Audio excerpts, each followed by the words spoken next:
Hai teman-teman yang berbahagia, berjumpa kembali dengan saya Dr. Andri, spesialis kedokteran jiwa dari Omni Hospital Alam Sutera Tangerang. Hari ini Senin, tanggal 30 Maret 2020, kita peringati sebagai Hari Bipolar Sedunia. Dan Hari Bipolar Sedunia tanggal 30 Maret ini juga sebenarnya merayakan ya hari kelahiran dari salah satu pelukis ternama yang dianggap mempunyai gangguan bipolar, yaitu Vincent van Gogh. Kenapa dianggap? Karena mungkin zaman dulu itu kita tidak pernah sampai tahu benarkah dia seorang yang mengalami bipolar. Tapi dari gejala-gejalanya, dari rekonstruksi psikologisnya, memang kelihatannya Vincent van Gogh ini adalah seorang penderita bipolar. Nah, di Indonesia sendiri kita sudah mengenal bipolar itu sejak lama. Dulu kita kenal dengan istilah manic depresif. Dan pada tahun ini, tema yang berkaitan dengan Hari Bipolar Sedunia adalah Strength for Today, Hope for Tomorrow. Jadi saya melihat bahwa tema ini selaras dengan kejadian belakangan ini, yaitu merebaknya wabah COVID-19, di mana teman-teman yang mengalami masalah kejiwaan, ketidakstabilan mood, maka akan lebih terasa. Pada pasien-pasien yang mengalami gangguan cemas juga seringkali mereka merasakan masalah-masalah yang berkaitan dengan ketidakstabilan di dalam perasaan dan pikirannya. Apalagi pasien-pasien yang memang secara umum mempunyai masalah di pikiran dan perasaannya tersebut, seperti pada pasien yang mengalami gangguan bipolar. Pada intinya, kalau ada yang bertanya, apa sih dok bipolar itu? Apa yang tadi dibilang dengan manic depresif? Apakah sama? Betul. Jadi bipolar artinya adalah dua kutub. Jadi orang yang mengalami bipolar itu terdapat perubahan yang ekstrim dari kutub yang positif dalam artian ini manic ke kutub negatif dalam artian ini depresif. Jadi pasien-pasien yang seringkali mengalami gangguan bipolar biasanya terjadi fluktuatif mood yang seringkali membedakan yang sangat luar biasa beda, yaitu saat dia lagi manic dia bisa belanja-belanja, boros, bicaranya jadi lebih luar biasa, ada grandiosity ataupun membesar-besarkan sesuatu. Kemudian kadang-kadang disertai ide-ide yang mirip waham, ya bisa ini, bisa itu, punya kemampuan ini, punya kemampuan itu, bisa membeli barang yang ataupun sesuatu yang tidak dipikir panjang lagi, agresif ya, marah, kemudian juga irritable ya, mudah teriritasi, dan juga seringkali menjadi permasalahan di dalam pergaulannya. Ada juga yang menjadi lebih dominan, libido seksualnya meningkat, sehingga seringkali kita sebagai dokter perlu untuk memahami bahwa hal ini bisa terjadi pada kasus-kasus gangguan seperti bipolar. Nah, di lain pihak, ketika itu fasenya sudah selesai, maka orang ini bisa mengalami gejala depresif. Jadi berkebalikan sekali dengan gejala maniknya tadi. Dia sangat sedih luar biasa, tidak mau melakukan sesuatu, tidak mampu untuk mengatasi keadaannya, dan luar biasa sulit untuk mengatasi problemnya. Dan ini seringkali kita temukan juga pada kasus-kasus dari remaja dari usia 12-18 tahun sampai usia yang sudah dewasa sampai umur 70 tahun lebih. Saya sendiri punya kasus yang berkisar antara usia 18, karena disitulah saya biasanya ketemu pasien bipolar di usia 16-18 tahun, dan juga sampai usia sekitar 30-an.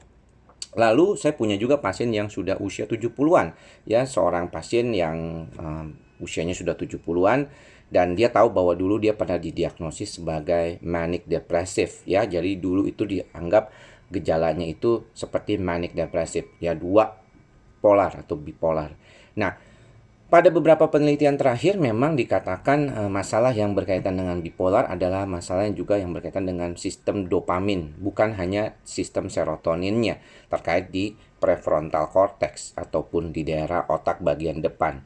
Sehingga walaupun kognitifnya seolah-olah tidak terganggu pada beberapa kasus, pada pasien yang mengalami bipolar saat fase maniknya ataupun pada saat fase depresifnya, sangat luar biasa fluktuatif moodnya dan kadang-kadang tidak berpikir lagi secara rasional.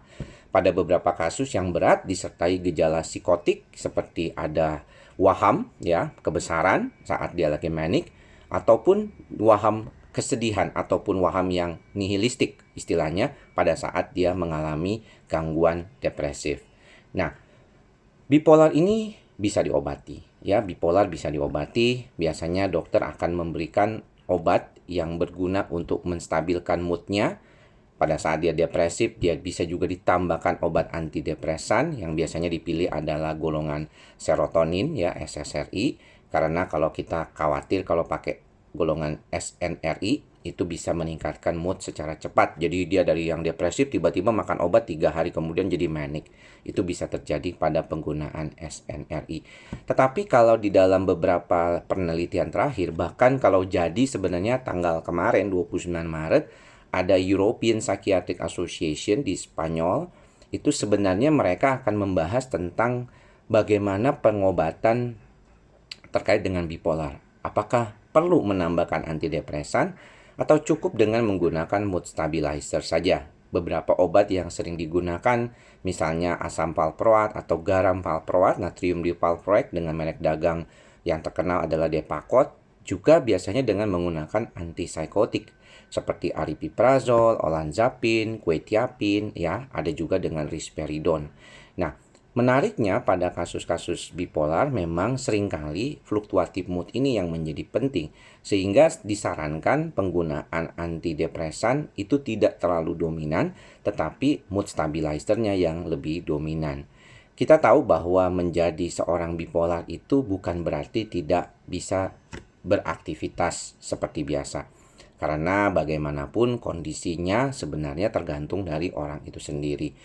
Pada beberapa kasus di mana pengobatan sudah berjalan dengan baik, pasien-pasien saya bahkan bisa makan obat itu cuma 1 tablet, bahkan dia tidak terlalu dosisnya tinggi atau selang sehari, dan dia masih bisa menjalani harinya dengan baik. Namun memang perlu dijaga dan disadari oleh orang yang menderita bipolar bahwa seringkali kalau misalnya orang dengan bipolar ini jadi kekhawatirannya adalah kalau fluktuatif moodnya bisa dipicu oleh situasi stressful di dalam lingkungannya. Sehingga diharapkan kemampuan olah emosinya itu jauh lebih baik daripada sekedar hanya makan obat saja. Nah, kalau ditanya kepada saya, dok, apakah obat bipolar harus diminum seterusnya, harus diminum dengan ya istilahnya seumur hidup lah istilahnya.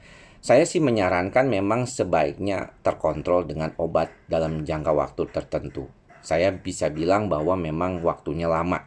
Ya, ada sih beberapa yang bisa lepas obat, tetapi saran saya sih mungkin untuk beberapa kasus tidak lepas obat.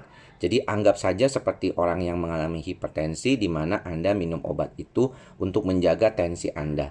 Ini juga menjaga bagaimana prefrontal cortex kita, sistem dopamin dan serotonin di otak kita tetap stabil sehingga mampu membantu kita untuk melakukan aktivitas sehari-hari dengan baik.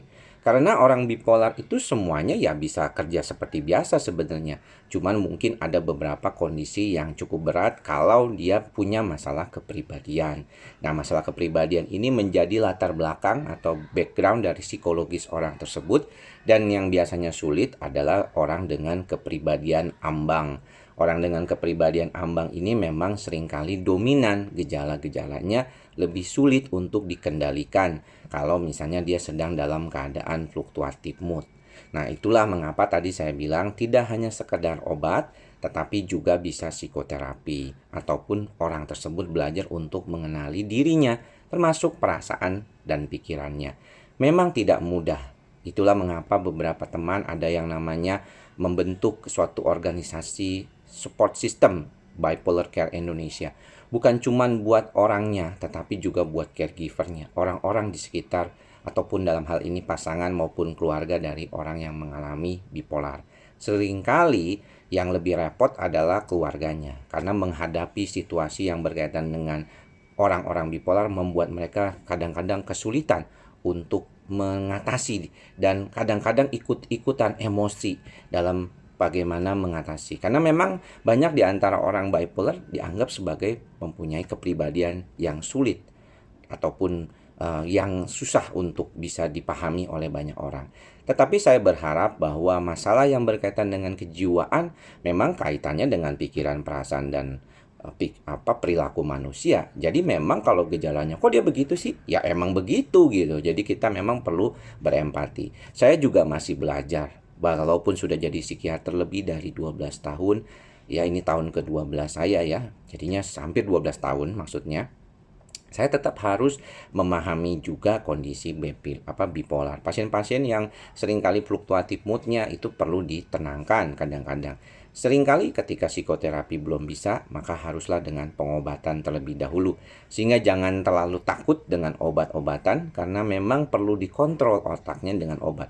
Kalau tidak dikontrol, tidak bisa. Kadang-kadang susah juga. Dan kalau ditanya apakah ketergantungan, saya rasa ini bukan ketergantungan ya, tetapi lebih disebut sebagai suatu kebutuhan. Jadi kebutuhan akan pengobatan. Demikian apa yang bisa saya sampaikan, mudah-mudahan bermanfaat. Sampai bertemu di lain kesempatan. Tetap semangat, tetap strong, keep strong ya. Kita perlu untuk tetap menjaga kesehatan diri kita dengan baik di saat masa seperti ini. Mudah-mudahan apa yang saya sampaikan bisa membantu teman-teman. Selamat Hari Bipolar Sedunia. Semoga kita semua berbahagia. Salam sehat jiwa. Bye-bye.